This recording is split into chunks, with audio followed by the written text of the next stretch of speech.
So before we start talking, we should probably say that if you guys have not watched this week's Walking Dead yet, you don't want to watch this because there's going to be spoilers. We know things that you don't yet. And we don't want to ruin it for you. So stop watching now if you haven't watched yet. Hey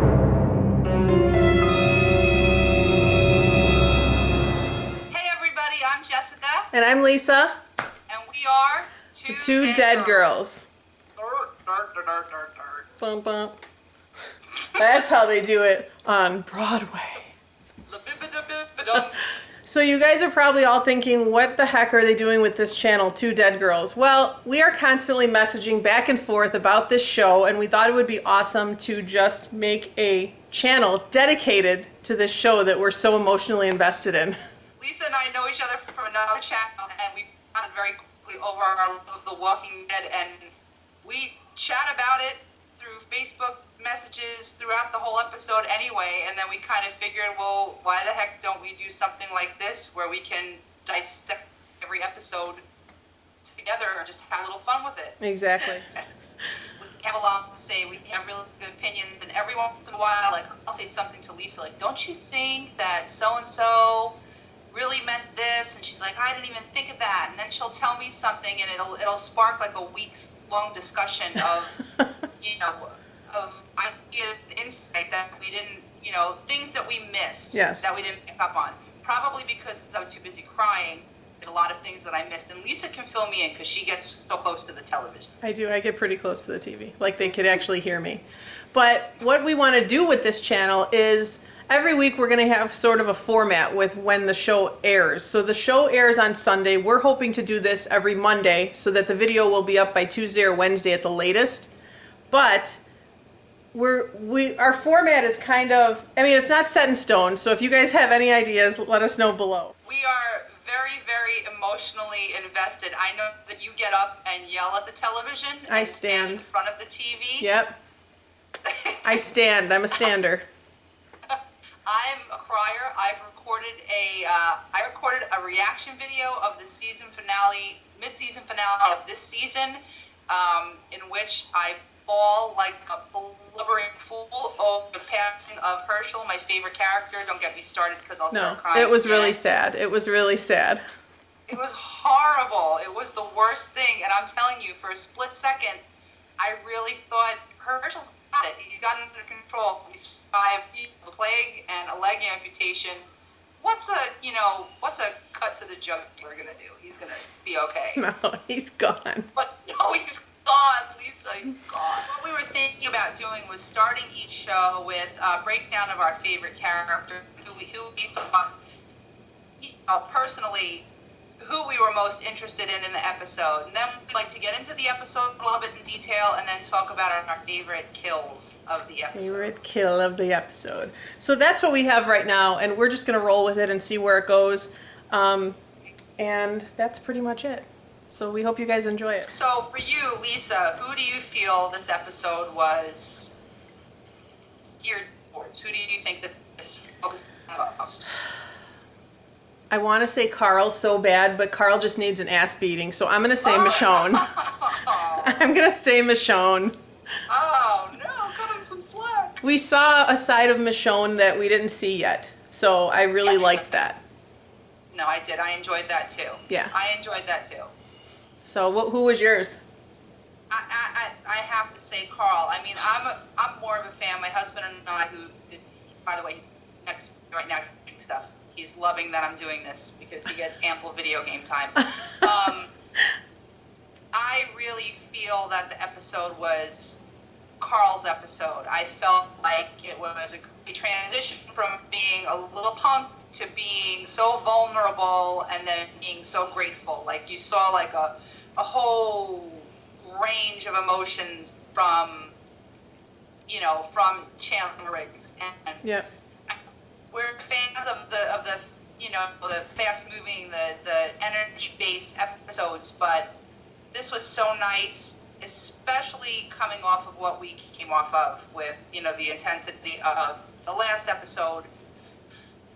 Yeah, I agree. I thought he was great, and I wish that I had a big old can of pudding to eat while we were recording our first vlog. That's what we're missing. So We're missing the pudding. I just want to be eating pudding. I'm substituting with a little bit of Shiraz. There you go. Hey, There we go. it could have a little bit of a chocolate bite. You never know. Yeah. So Carl and Michonne, I guess, were the two standout characters in this episode. Yes. And I was really sad to see Michonne stab Herschel's head, even though it had to be done. It had to be done. It was just the thing that I noticed the most was just before we went. The one thing that I noticed was the hope in his eyes and how he was looking out at Rick, and their eyes met, and it was almost for a moment those eyes had a glimmer of hope that it was actually sinking into the governor's head that this could work. And then to see his eyes so empty, I started bawling all over again. I don't even want to talk about it. Yeah, so bad. It's sad. It was sad. But, and I thought it was kind of cool how Michonne made her two walkers again.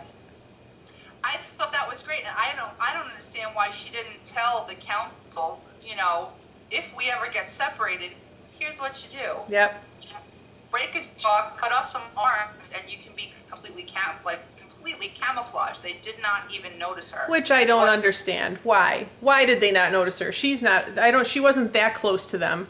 But no, whatever. She wasn't that close to them, but Michonne doesn't carry the fear that I think a lot of people would carry walking through a group that large, because that group got really big really quick in this episode. Right. Yeah, they did. One of the things that I found really interesting was the I win. Carl was saying that a lot in the episode, I win. It was like a competition with his father. It's like, do you not see that your father has just been put through the ringer? You're competing with a half comatose, middle-aged man. Yep. Yeah. All And right, if he hates Rick so much, why is he wearing his hat the whole time? It's like a power trip. He never loses the hat. Yep. He never loses the hat. Yeah. That's So, the one, and when Rick is laying on the couch there and he's real sick and he's not responding to Carl, there's like no empathy in Carl's heart. He's just like, I'd be fine if you were dead. I'm like, that kid. I don't know why Carl was going off on his father so much while he was in that. It was really the polar opposite of what happened with Lori. I think that Carl was anticipating him going, and I found it interesting when he thought that his father had turned and rolled off of the couch onto the floor, and he said, I can't do it. I can't put you down. Yep. It brought me back to when he had to put down his mother, but he had that closure when Lori died. Yep. How do you, just stay golden, pony boy, and, you'll get through this world, you're tougher than this world. And he had that closure. With his father, he didn't. And that's why he couldn't do it, but I almost feel like leading up to that, maybe he thought his father was going to die. Right. And he kind of put on that front to maybe try to convince himself to,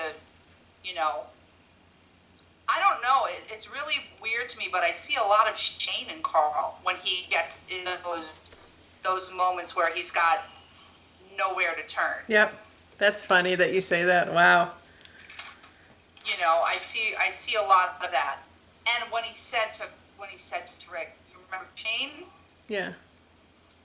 A little, ugh. Yep. Yeah, that was crazy. I like when Carl went into that other house where he found the pudding, and I liked how, I thought it was kind of lame that he had to write on the door, he got my shoe, he didn't get me. What? Yeah. What? Why? Don't you think you would write on the door, hey, if anybody finds this, we're in the house next door. Like, write something useful on the door. Bring me my shoe. Yes. And I like how Carl was just sitting on the roof eating the pudding while there's a hand coming from behind him out the window, like, oh. There was just a hand. It just shows you how Carl has grown, though, because it doesn't even faze him anymore. Like, walkers don't faze him at all anymore. So. And I think that's what he was afraid of his father losing when they were in the prison and when he was like Farmer Rick. Yep. Like, while you were busy being farmer, I didn't lose any of, my edge, my toughness. was almost like mentally he just went about, like, I don't know, I think he knew that this was going to happen, and maybe Rick was a little bit naive in thinking that he could stay there. And I like when Carl just starts swearing in the house, like he's trying to attract walkers to see if there's any in the house. And Carl, what did Rick say to Carl? He said he goes, "We're gonna be," but he didn't say anything. He didn't say we're gonna be okay. He would start to say, "Carl, we're gonna be," and he was gonna start to say, "We're gonna be okay," but Carl shot him like the look of death. Like, don't even let those words come out of your mouth. We're not gonna be okay.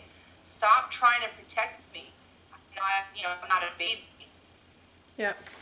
I don't know if any of you guys out there watch The Talking Dead after The Walking Dead, but if you don't, you absolutely have to, because this past week they had Greg Nicotero, he is the executive producer. He is, what is he? He's like 3 things. He's the boss. And it's really cool. Everything. He's been a walker in a bunch of episodes. Yes. He's like the zombie teacher, trainer, recruiter. He does everything. He's amazing. Like, I could listen to that man talk every week on The Talking Dead. Seriously, if they could have, and also Michonne was on the show. She was good. My husband and I said it to each other. If those would be the 2 guests every single week with Chris Hardwick, it would be the perfect show. Exactly. Please, no more Manson. I know. No Marilyn Manson, that was a train wreck. Oh my gosh. But yeah, even Michonne was so well spoken on the show, and she had such good things to say. Like, she added so much to it. So I totally agree with you.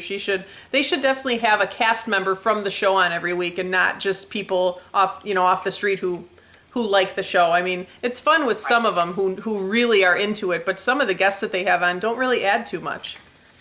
No, they really don't. I think it's great. I think it's great when they have a cast member or a producer or a director of an episode. I think that's definitely the way to go. Yeah. So what did you think of Michonne's flashback? Oh my gosh. It was so,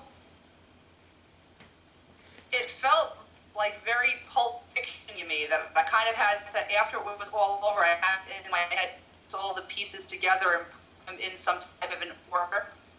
You know what I mean? Like, everything happened in a certain sequence, but the Michonne and her flashback stay true, to the mother at the very end. She was, and she was yelling. It's obvious now that those were her pets from the first time that we saw her. Yep. It's obvious that she had a baby, which was why in the last season she had such a hard time holding Judith. Yep. And it's really heartbreaking. But you said something. You had a really interesting theory about the baby and her. What was it that you said? When she walks into the Joe's restaurant that Carl and Rick had already been to and left after they killed Joe, the manager, or whatever. She's sitting against the wall and she starts talking to Michael, and she tells him, "I forgive you. I know it wasn't you who did it." And that only leads me to believe that Michael maybe ate the child. I don't know. They don't go there. They don't say it. But what else would that mean? I know it wasn't you that did it. Yeah. So that's what I think. Mm-hmm. So if that's what happened, she's been through some rough stuff. And that is not, it shows a whole new side of her that we could dive into. So I have a note here that says, "Denai Guerrera is hot." What about when Rick was coming to on the couch, just before he rolled off, he said to Carl, and this was after Carl had gone out and got, like, the zombie pop that he had. He made his way back into the house. Rick's coming to, he rolls off. He tells Carl, "Go outside and stay safe." I didn't understand what that meant either. I didn't get that. Did he think that he was going to go and don't be stuck in this house here with me because I'm going to eat you? I don't know. I don't know what that means. Did he think he was dying? Yeah, that's a good question. I don't know. Because that's what they made it sound like. I mean, he did a really good Walker impression, if that's the case. Because when he was coming off that couch, He was making Rick's noise. Dead. Rick's dead. This is it. This is the, this is the first main character that we're going to lose since we've been back. Yep. All that Carl wants to hear Rick say is that things are never going to go back to the way that, the way that things... Because the way they were before, yeah, exactly. Yeah, they're never going to go back. Because they're not gonna. So. And I thought it was really neat that, that, like, listening to Denai Guerrero talk about her character, and she refers to it as this realm. Okay. Like, she doesn't even think of it as the world that we live in anymore. This is a realm, and I think that that's so interesting, going back to what we said about her being able to blend in with the walkers. Like, she has this sense of calm as she's walking through them, this sense of fearlessness. I don't even know how to... Yeah, I think we're going to find out a little more about her in the next coming episodes, too. But it really was so emotional at the end when she walks up to the door, looks in the window, and sees them, and you're just like, yes! I know. I'm so happy. It was exciting. I was so happy when Rick looks at Carl and says, it's for you. I was like, oh, that's great. That's my hope for, I don't know if everybody's going to find each other, if we're going to have all of the survivors from the prison, because now it's like, who cares about the Atlanta group? How many are left from the Atlanta group anyway? Right. We're talking about everybody that was in the prison now. I don't think that everybody in the council and all the kids and all the elderly and whoever's on the bus, I don't foresee everybody being together by the end of the season. But my hope is for the next episodes that we have these little bits of meetups where everybody is kind of together. Yep. I want to see Carol. That's what I was just going to say. My main goal, I need to see Carol. I need to see Daryl and Carol kiss is what I need to see. They need to run toward each other across a crowded field of walkers and just embrace and, make out. Yep. That'd be awesome. I'm waiting for it. That would be ideal. How about when Michonne sees herself as a zombie? Or they make it seem like it's her seeing herself. That's my favorite zombie kill.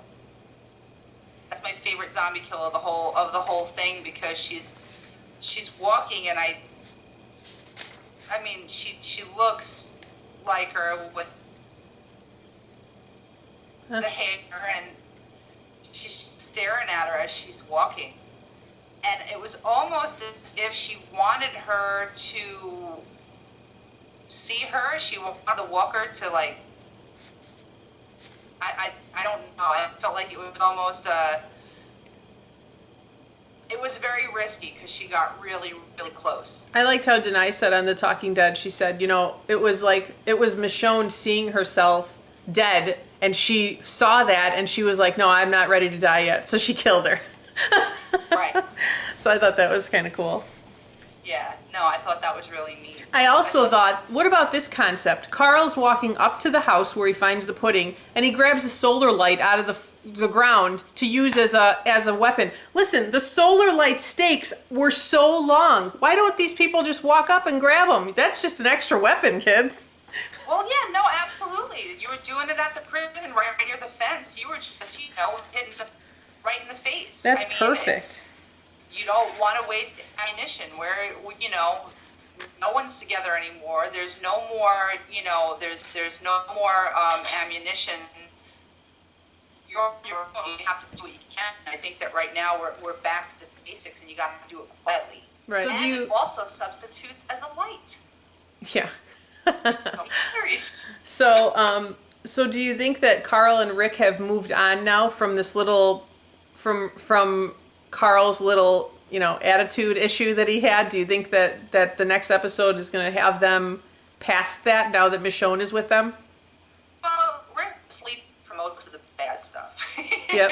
he slept through most of the bad stuff, so I don't know how much of that he remembers. I think that they're going to move past it just fine. I think that Rick, Rick understands. Rick has had his share of crazy. Yep.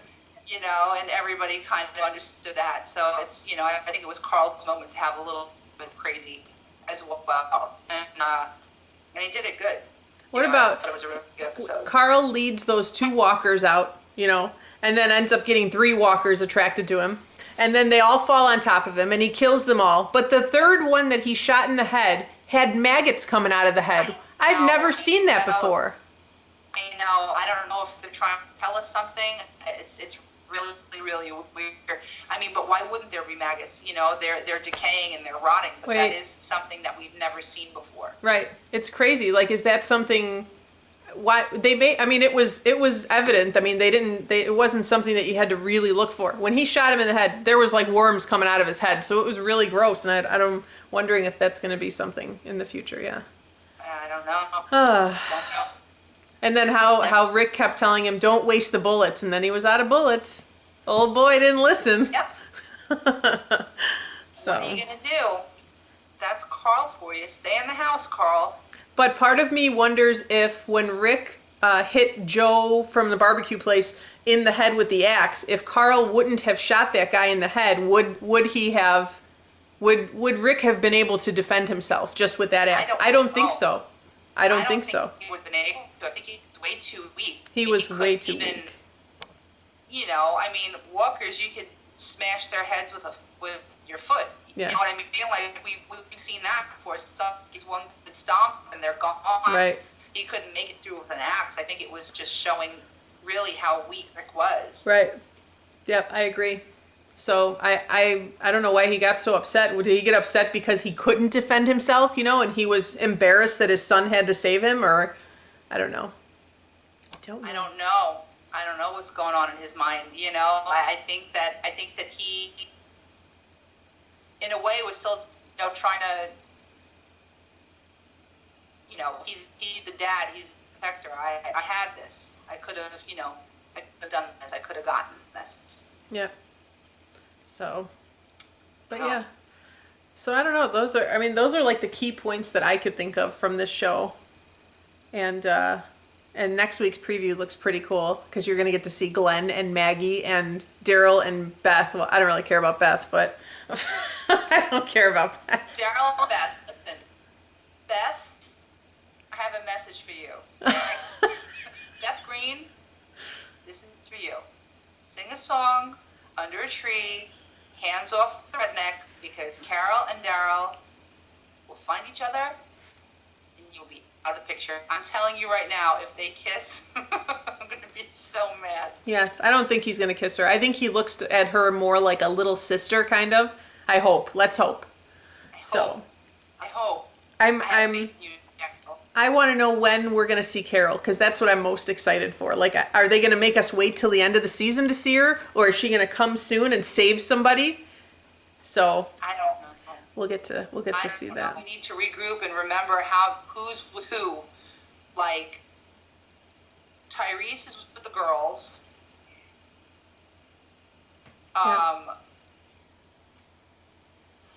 In the previous on The Walking Dead, they showed Judith's car seat.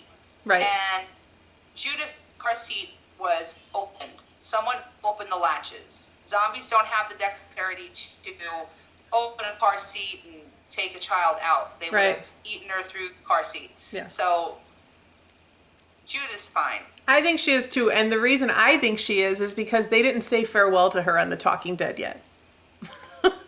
It's not over until they say farewell to you on The Talking Dead. I was afraid when they said that, Michonne was going to be a guest, that Denai Guerrero was going to be a guest. I'm like, oh crap.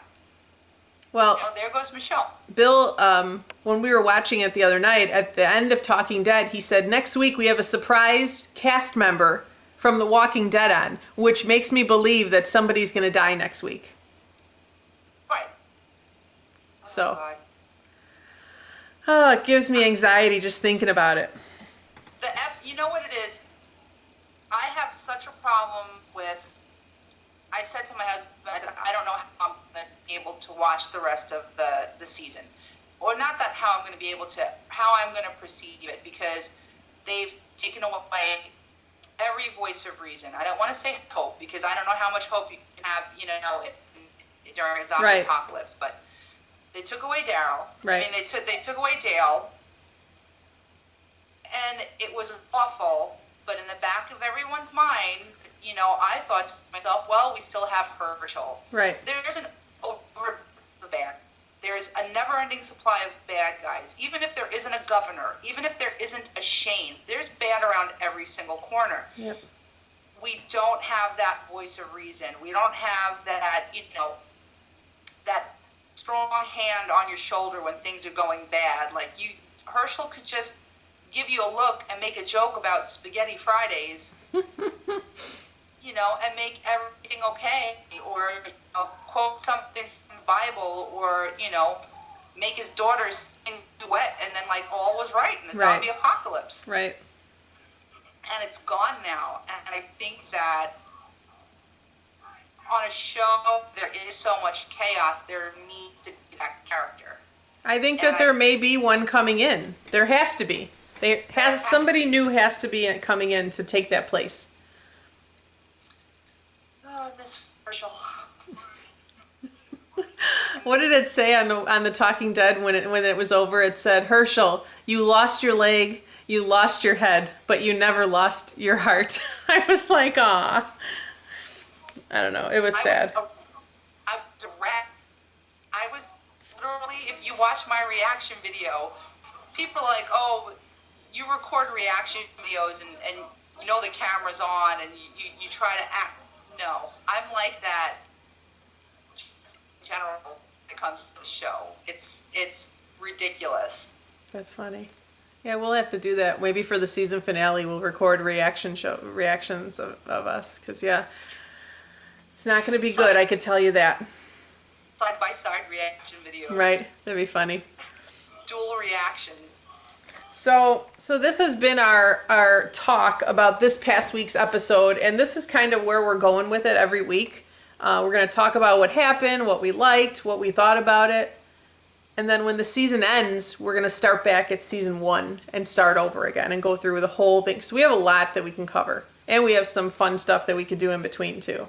So. Yeah, absolutely. And it's going to be interesting watching the seasons again. I mean, every time there's a marathon on, I always watch it. But it'll be fun to go back and watch every single one of them. Oh, yeah. In depth, knowing what we know Exactly. And pick it apart and see things. Yeah, I'm actually pretty excited to do that. So we want to round up the end of the show with just talking about what our favorite kills of this past week were. So what was your favorite kill? You already kind of told us one. Yeah, I already announced mine. My favorite one was Michonne's twin. I thought it was fantastic. The twin, and then her ninja reflexes killing all 23 walkers that were around her. She doesn't stop. She's like, I want to be Michonne when I grow up. Yeah, I'd pick her to be on my team. I'm sorry. My favorite kill, I would love to have said the kill with the solar light, but, you know, Carl just couldn't handle the solar light, and he didn't even kill the guy. He locked him in a room. With his shoe. With his shoe. But my favorite kill, and you're not going to like this, Jess, but it was Herschel's head. But because she put him out of his misery, he's at peace. Aw. Yeah, it's sad. I know, you're sad. You know, couldn't they have just kept him around like the accent? I don't know. Season? I don't know. But then did you see on The Talking Dead when they were trying to feed Herschel's head pudding? That was great. I love it. Chris Hardwick is awesome.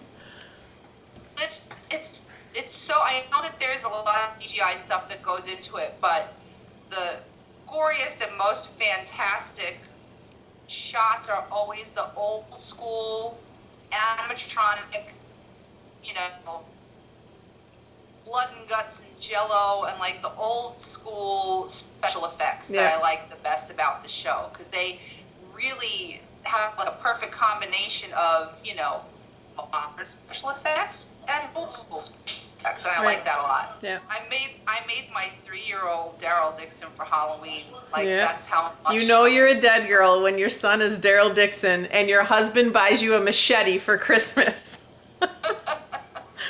Yeah, we're dead girls. We're dead girls.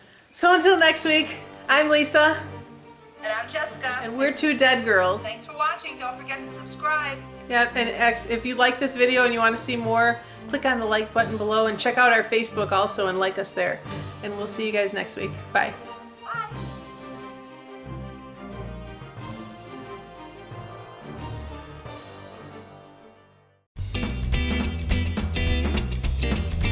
Oh, you froze. Come back. Come toward the light, Carol Ann.